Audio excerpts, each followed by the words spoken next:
तो अब समझने की जरूरत है हमको इंटरपोलेशन, मतलब दो की फ्रेम्स के बीच में जो इंटरपोलेशन होती है उसको अच्छे से समझने की जरूरत है। उसमें हम दो चीजें समझेंगे, एक तो टाइमिंग और एक स्पेसिंग, जो कि दो बहुत इंपॉर्टेंट प्रिंसिपल है एनिमेशन के। डिज्नी में, मतलब डिज्नी ने सबसे पहले एनिमेशन शुरू की थी, तो उन्होंने 12 प्रिंसिपल्स बनाए थे एनिमेशन के।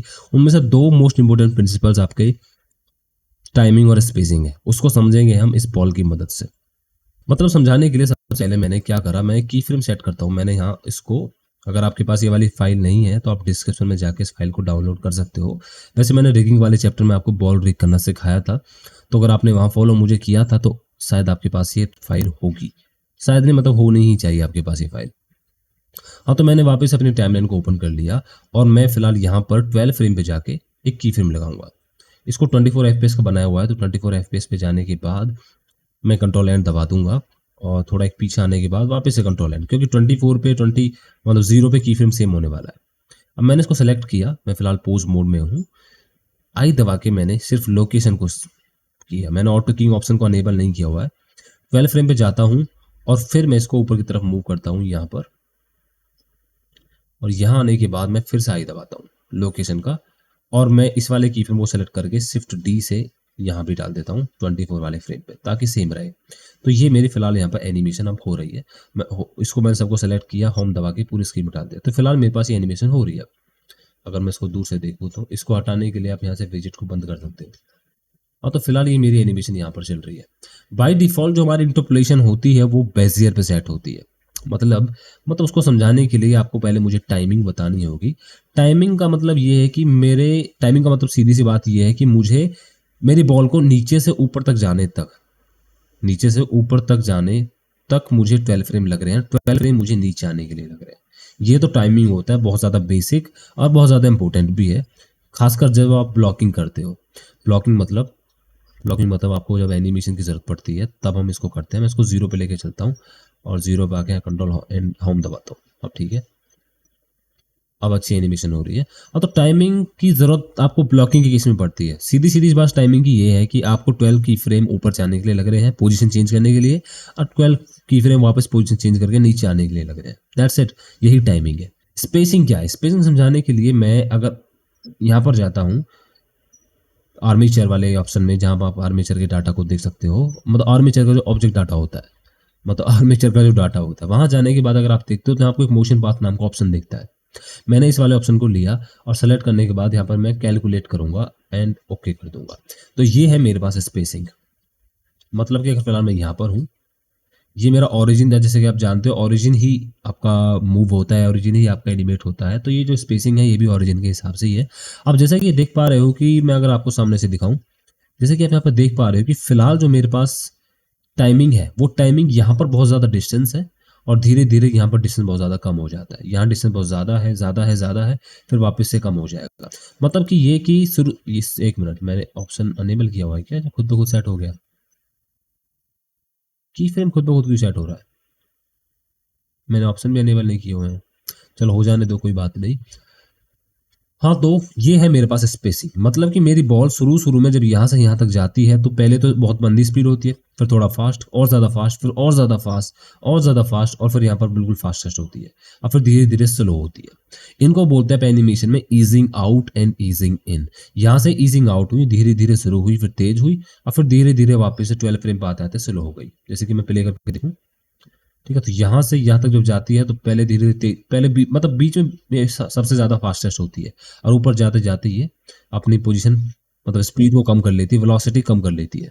बेसिकली स्पेसिंग से आपको वेलोसिटी का आइडिया हो जाता है। वेलोसिटी मतलब स्पीड का आइडिया हो जाता है कि बॉल की स्पीड क्या है, या फिर बॉल के अलावा कोई भी ऑब्जेक्ट की स्पीड क्या है। अगर आपका हाथ चल रहा है घुसे चलाने के लिए, आप किसी पे पंच मार रहे हो, तो मतलब एनिमेशन के केस में, तो वहां पर पंच की स्पीड क्या होगी, शुरू में मंदा होगा, या फिर सीधा पहले तेज होगा फिर मंदा होगा। मतलब वो सारी चीजें आप स्पेसिंग से ही क्लियर करते हो। बॉल से समझने का ये सबसे अच्छा तरीका है स्पेसिंग को। बॉल से ही हम इस आज की मतलब जो चैप्टर होने वाला है, इस पूरे चैप्टर में हम बॉल से ही एनिमेट करने वाले हैं। हम किसी अपने कैरेक्टर को एनिमेट नहीं करेंगे। तो 0 से जब आप 12 तक जाते हो तो आपकी स्पीड पहले शुरू में यहाँ पर स्लो होती है, यहाँ ये स्लो स्पीड है, सॉरी फॉर द राइटिंग, अगर आपको समझना है तो यहाँ फास्ट हो जाती है, फिर यहाँ पर ये फास्टेस्ट होगी। राइटिंग मेरी बहुत ज़्यादा बिगड़ गई है वैसे, सॉरी अगर आपको समझ नहीं आ रही है। और यहाँ पर स्लोवेस्ट है। ऑलराइट, खैर इसको मैं हटा देता हूँ। मतलब शुरू शुरू में स्पीड आपकी मंदी थी, फिर धीरे धीरे फास्ट हुई, फिर और ज़्यादा फास्ट हुई, फिर धीरे धीरे से वापस से स्लो होती चली गई। सेम वही प्रोसेस आपका नीचे आते भी फॉलो हुआ। इसको मैं काट देता हूँ, उसकी ज़रूरत नहीं है। इसको वापस सेलेक्ट कर लिया। इन की फ्रेम्स को आप एक्स से दबा के काट दोगे। तो ये हमारी इंटरपोलेशन। अब इंटरपोलेशन को आप चेंज कर सकते हो एक की मदद से, टी दबा के। आप जब सारे की फ्रेम को सेलेक्ट करोगे और टी दबाओगे, तो टी दबाने के बाद आपके एक मेन्यू आता है जो कि स्पेशली की फ्रेम्स की इंटरपोलेशन के ऊपर ही है। मतलब शुरू शुरू में मैंने आपको बताया अभी थोड़ी देर पहले, जब शुरू शुरू में एनिमेशन की जाती थी, जब डिज्नी ने एनिमेशन को शुरू किया था हिस्ट्री में, तो वो क्या करते थे कि जैसे 24 फ्रेम मतलब 1 सेकंड की उनको वीडियो बनानी है, तो वो हर फ्रेम पे ड्राइंग करते हैं। थोड़ा सा हाथ मूव किया, फिर थोड़ा और हाथ मूव किया, फिर थोड़ा और हाथ मूव किया, जिसको 2D एनिमेशन मोस्टली हम जानते हैं नाम से। आपको हर फ्रेम पे जाके एक ड्राइंग करनी पड़ती है। इंटरपोलेशन का मतलब 3D में ये है कि आपने सिर्फ मेन 2 की फ्रेम सेट किए, उनके बीच का डाटा ब्लेंडर अपने हिसाब से चेंज कर सकता है। अब पुराना नुकसान ये था कि 2D एनिमेशन में अगर आपको कोई हाथ चलवाना है, तो अगर आपने एक बार स्पीड बना दी हाथ की, जैसे कि हाथ चल रहा है, आदमी भाग रहा है, अगर आपने उसकी स्पीड एक बार सेट कर दी है एक एक फ्रेम ड्राइंग करते करते, तो आप उसकी स्पीड को जाके वापस चेंज नहीं कर सकते, आपको फिर से ड्राइंग करनी पड़ेगी। लेकिन 3D में सबसे पहले तो आपने 2 ही की फ्रेम लगाए, उन 2 की फ्रेम्स के बीच के जो 24 की फ्रेम्स थे वो खुद ब खुद उन्होंने एनिमेट कर लिए। और साथ में आप उनकी स्पीड को, स्पेसिंग को, टाइमिंग को बहुत आसानी से चेंज कर सकते हो। ये 3D का फायदा है। और आजकल तो 2D में भी ये आसानी से हो जाता है। ब्लेंडर में ही 2D एनिमेशन भी होती है, वो काफ़ी ज़्यादा एडवांस सेक्शन में आ जाएगा, वो मैं इस कोर्स में कवर नहीं करने वाला हूँ। तो इंटरपोलेशन आप टी दबा के चेंज कर सकते हो। सबसे पहले इंटरपोलेशन में अगर मैं लीनर सेट कर देता हूँ, लीनर दबाने के बाद मैं मोशन पाथ को अपडेट करूंगा, तो जैसे कि आप देख पा रहे हो यहाँ पर स्पेसिंग बिल्कुल बराबर है, सबके बीच में बिल्कुल बराबर डिस्टेंस है। ना तो इसकी स्पीड घटती है कहीं, ना स्पीड बढ़ती है। इसको हम एक तरीके से रोबोटिक मूवमेंट बोलते हैं। ना तो स्पीड बढ़ी और ना ही स्पीड घटी।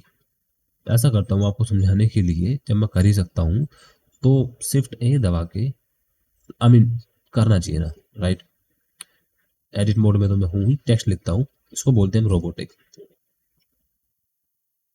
यहाँ से आप इस तरह से टेक्स्ट लिख सकते हो। मैंने इसको लिया RX90 एंड इसको मैं यहाँ पर रख देता हूँ। अब ठीक है ना, आपको समझ आ रहा होगा, मेरी राइटिंग में बत्ती नहीं दिखेगी और सब कुछ समझ जाएगा। खैर, मैंने वापस इसको सेलेक्ट किया, पोज मोड में गया।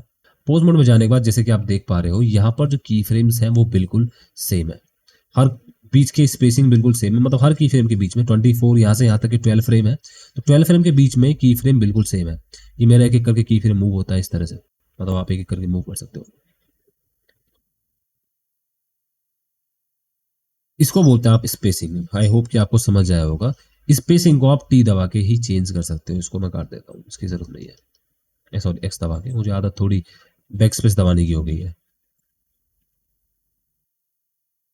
जैसे कि आप देख पा रहे हो, इसको बोलते हैं रोबोटिक मूवमेंट, लीनियर इंटरपोलेशन। मतलब कोई इंटरपोलेशन एक तरीके से हो रहा है, ठीक है, कर रहा है इंटरपोलेशन, लेकिन आप उस इंटरपोलेशन की स्पीड को, स्पेसिंग को चेंज नहीं कर पा रहे हो। मतलब स्पेसिंग बिल्कुल इक्वल है। टाइमिंग तो चलो ठीक है, वही जो पहले टाइमिंग थी, 12 फ्रेम में ऊपर जाता है, 12 फ्रेम में नीचे आता है, लेकिन दोनों टाइमिंग में बहुत ज़्यादा फर्क है। अगर मैं इसी बॉल को कॉपी करके साइड में रखता हूँ, मैंने सारी सारी बॉल को कॉपी किया, शिफ्ट डी और एक्स में मूव किया, सॉरी शिफ्ट डी और एक्स में मूव किया यहाँ पर, और आप देखना दोनों में क्या फ़र्क है। ये वाली आपकी रोबोटिक हो जाएगी और ये वाली आपकी मैनुअल होने वाली है। तो मैंने इस वाले को सेलेक्ट किया और मैं दोनों के पोज मोड में भी एक साथ आ सकता हूँ। अगर आपको पता ना हो तो आज पता चल गया। मैंने इस वाले को सेलेक्ट किया और सेलेक्ट करने के बाद यहाँ पर मैं बेजियर कर दूंगा। आप देखना आप दोनों में कितना फर्क है। टाइमिंग दोनों की बिल्कुल सेम है, दोनों को 12 फ्रेम ऊपर जाने में लगते हैं, 12 फ्रेम ही नीचे आने में लगते हैं, लेकिन फिर भी दोनों की स्पेसिंग में फर्क हो जाने की वजह से कितना एनिमेशन में फर्क पड़ता है ये देखिए आप। देख पा रहे हो आप कितना फर्क है। इसके मोशन पाथ को भी मैं इनेबल कर देता हूँ। सब कुछ सेम है, बस स्पेसिंग का फर्क है और एनिमेशन पूरी तरह से बदल गई। अब इंटरपोलेशन में आपके पास बहुत सारे ऑप्शंस हो जाते हैं, लाइक ये वाले बहुत सारे ऑप्शंस हैं। अगर आपको परफेक्टली ऑनेस्ट होकर बताऊं तो मैं इनका कभी इस्तेमाल नहीं करता, कभी भी नहीं, आज तक तो नहीं इस्तेमाल किया। हालांकि इनका इस्तेमाल हो सकता है अगर आप मोशन डिज़ाइन करना चाहते हो, या हाँ वही मोशन ग्राफिक्स वगैरह डिज़ाइन करना, एनिमेट करना चाहते हो। मोशन एनिमेशन जो होती है, मतलब आप समझ सकते हो, जो वैसे होते हैं ना, जो आफ्टर इफेक्ट वाला काम होता है, आफ्टर इफेक्ट में आपको इनकी काफ़ी ज़रूरत पड़ती है। उसी तरह से जब मैं एनिमेशन करता हूँ वीडियो एडिटिंग में, तो मैं क्यूबिक का ज़्यादातर इस्तेमाल करता हूँ। खैर ब्लेंडर में मैंने आज तक इनका इस्तेमाल नहीं किया है। मोस्टली मैं बेजियर से काम करता हूँ, लीनियर से कांस्टेंट से। हाँ, तो लीनियर क्लियर हो गया, बेजियर क्लियर हो गया, बचा कांस्टेंट। कांस्टेंट में आप बस फाइनल फ्रेम को ही देखोगे, आपको बस सीधा फाइनल फ्रेम दिख रहा है। अगर आप इसको अपडेट करोगे तो आप में आसानी से इसको फाइनल फ्रेम को ही देख पाओगे, आपको और कुछ भी नहीं दिख रहा है। 0 पे यहाँ थी, 12 पे वहाँ है, 0 पे वहाँ है। इसकी जरूरत कब पड़ती है? हालांकि लग तो बड़ा ही अजीब सा रहा है, इसकी जरूरत पड़ती नहीं होगी, लेकिन हम इसका मोस्टली यूज करेंगे जब आप ब्लॉकिंग करते हो अपने कैरेक्टर की या किसी चीज की एनिमेशन की। तो हम अपने की फ्रेम्स को कांस्टेंट रखेंगे, बेजियर ना रख के। बेजियर से आप एनिमेशन में प्रॉब्लम कर सकते हो, मतलब दिक्कत हो जाती है। तो आप कांस्टेंट रखोगे, कांस्टेंट से हम उसकी टाइमिंग पर अच्छे से ध्यान दे पाएंगे। टाइमिंग देने के बाद जब टाइमिंग अच्छे से हो जाएगी तब हम स्पेसिंग पर ध्यान देंगे। पहले आपको टाइमिंग, सबसे पहला प्रिंसिपल टाइमिंग पर ध्यान देना होता है। और टाइमिंग को आप कांस्टेंट की इंटरपोलेशन से ही चेंज कर सकते हो, मतलब वैसे भी चेंज कर सकते हो, लेकिन कांस्टेंट इंटरपोलेशन से आप आसानी से एडजस्ट कर सकते हो। विजुअली काफ़ी चीज़ें क्लियर हो जाती है टाइमिंग के केस में। और आप उस टाइम पर सिर्फ टाइमिंग पर ही फोकस कर रहे हो, आप स्पेसिंग या एनिमेशन में फोकस नहीं कर रहे होते हो। उसके बाद हम इन सारे कर्व्स को चेंज करते हैं, जिसको बोलते हैं स्प्लाइनिंग। एक स्टेज होती है, सबसे पहले ब्लॉकिंग, ब्लॉकिंग के बाद नेक्स्ट स्टेज जो एनिमेशन में होने वाली है वो होगी स्प्लाइनिंग। वहां पर हमें अपने सारे इंटरपोलेशन को बेजियर में चेंज करेंगे, और बेजियर चेंज करने के बाद फिर हम रिफाइनिंग करेंगे। नेक्स्ट स्टेज रिफाइनिंग की होगी, वहां पर अपने कर्व्स को आगे पीछे एडजस्ट करके अपनी स्पीड को, स्पेसिंग को एडजस्ट करेंगे अपने हिसाब से एनिमेशन को बनाने के लिए। And that's it. अब ब्लॉकिंग के अंदर भी 3 स्टेज हो जाती है। एक तो ब्लॉकिंग होगी, एक थोड़ी और एक्स्ट्रा ब्लॉकिंग होगी, और एक लास्ट ब्लॉकिंग होगी। एडवांस एनिमेशन के केस में जो आपने कैरेक्टर की एनिमेशन हमारे इस कोर्स के इंट्रो में देखी थी, उस टाइप की एनिमेशन करने के लिए आपको ब्लॉकिंग 3 स्टेज में करनी पड़ती है। पहले मेन आपने जो पोजेस थे उन पोज को की फ्रेम किया, फिर उनके बीच में जा जाके, जैसे कि 0-12 है, मैं 0-12 के बीच में जाता हूँ और मैं चाहता हूँ कि यहाँ पर मैं एक और की फ्रेम लगा दूँ, फिर यहाँ पर एक की फ्रेम लगा दूँ, फिर एक यहाँ लगा दूँ, अपने हिसाब से चेंज करने के लिए। लाइक अगर आप पंच चलाते हो तो आपका पंच यहाँ से यहाँ तक आगे मिनट आप पंच चलाते हो तो आपका पंच यहाँ से यहाँ तक जाता है, लेकिन पंच जाना कैसे चाहिए, कब कब जाएगा, कब मंदा होगा, कब तेज होगा, वो कर्व से एडजस्ट कर सकते हो। पर कब वो किस तरह से घूम के जाएगा, मतलब फिलहाल तो सीधा जाएगा, वो यहाँ पे आके आप उसको थोड़ा सा रोटेट कर दोगे ताकि वो थोड़ा सा घूम के जाए। आई होप कि आप थोड़ा बहुत विजुअली समझ पा रहे हो या इमेजिन कर पा रहे हो कि मैं क्या कहना चाह रहा हूँ। इतना टाइम नहीं मिलता है कि आपको एनिमेशन बना के मैं समझा सकूँ कि मैं कहना क्या चाह रहा हूँ। आप थोड़ा इमेजिन करके सोचने की कोशिश करो please. So that's it. Blocking के केस में आपको कांस्टेंट की जरूरत पड़ेगी। इंटरपोलेशन के बेजियर की हम सबसे ज़्यादा इस्तेमाल करते हैं, और लीनियर जो कि मोस्टली यूज़ नहीं होता, रोबोटिक मूवमेंट में यूज़ होता है, हम उसका इस्तेमाल इस कोर्स में नहीं करने वाले हैं, नॉट एट ऑल। ठीक है, जो बाकी बच्चे, इनका इस्तेमाल भी हम इस कोर्स में नहीं करेंगे। इनफैक्ट मैं रियल लाइफ में भी इनका कभी इस्तेमाल नहीं करता। ये स्पेशली मोशन डिज़ाइन वगैरह के लिए इस्तेमाल होते हैं, वहाँ पर आपको टाइमिंग इनके हिसाब से खुद ब खुद एडजस्ट हो जाती है। ठीक है, वैसे आप चाहे तो इनके साथ एक्सपेरिमेंट करो, इतना आपको नेक्स्ट वीडियो मिलती है। वैसे सारी वीडियोस एक साथ ही अपलोड हो गई हैं, पर अगले चैप्टर तक आप इन सारी चीज़ों को धीरे धीरे एक्सपीरियंस करते रहो, प्रैक्टिस करते रहो। क्या नेक्स्ट वीडियो में हम अपनी बॉल को एनिमेट करना आप शुरू करेंगे।